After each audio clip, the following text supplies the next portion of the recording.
Supreme কোর্টে ধাক্কা তিলোত্তমার মা বাবার। দ্রুত শুনানির জন্য সর্বোচ্চ আদালতে আবেদন করেছিলেন তিলোত্তমার মা বাবা।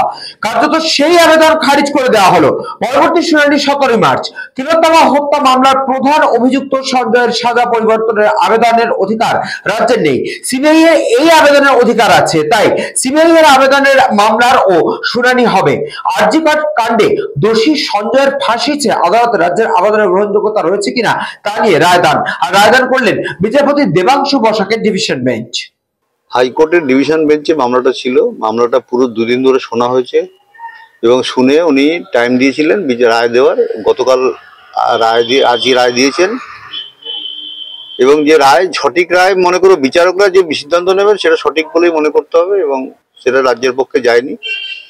রাজ্যের পক্ষে যাওয়ার কথাও ছিল না। রাজ্য সরকার তো প্রথম দিনই বলেছি রাজ্য সরকারের এখতিয়ারেই পড়ে না যে মামলার মধ্যে ঢুকুক, সেটাই হয়েছে। কোর্ট বলছে যে সিবিআই যেহেতু তদন্ত করছে সিবিআই একমাত্র, হ্যাঁ সেটাই তো, এখতিয়ারের বাইরে গিয়ে কাজ করতে গেলে যা হয় কোর্টে তাই হয়েছে। বলছি রাজ্য সরকার যদি প্রথম দিন আমার মেয়ের যখন 9 আগস্ট মারা গেছে একটা তার হসপিটালে তার কর্মরত জায়গায়, সেখানে রাজ্য সরকারের পুলিশ প্রশাসন যেভাবে তৎপর হয়েছিল তথ্য প্রমাণ লোপাটের জন্য, এইটুকু তৎপর যদি হতো তার কারা করেছে এই ঘটনাটা সেটা করার জন্য, তাহলে হয়তো আমাদের এতদিন বিচার পাওয়ার জন্য অপেক্ষা করতে হতো না। সিবিআইও আবেদন করবে কিভাবে? সিবিআই তো প্রমাণই করতে পারেনি যে এটা রেয়ার অ্যান্ড রেয়ারেস্ট কেস। সেখানে আমি বলবো সিবিআইও তার অধিকার হারিয়েছে। সিবিআই আমাদের এতগুলো কোশ্চেন রয়েছে সিবিআই এর কাছে, সেগুলো আমরা সিবিআই দিতে পারছে না বলে আমরা এখন হাইকোর্টে রেখেছি। এতগুলো কোশ্চেন যেখানে আছে সেখানে সঞ্জয় রায়ের ফাঁসি কি করে হবে?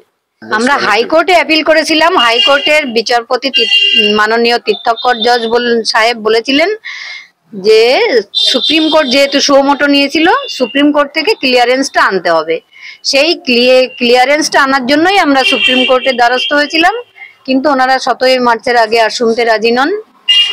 এটা জানি না আমরা পরবর্তী পদক্ষেপ কি নেব। আমাদের লয়ারদের সঙ্গে আলোচনা করে ব্যবস্থা নেব।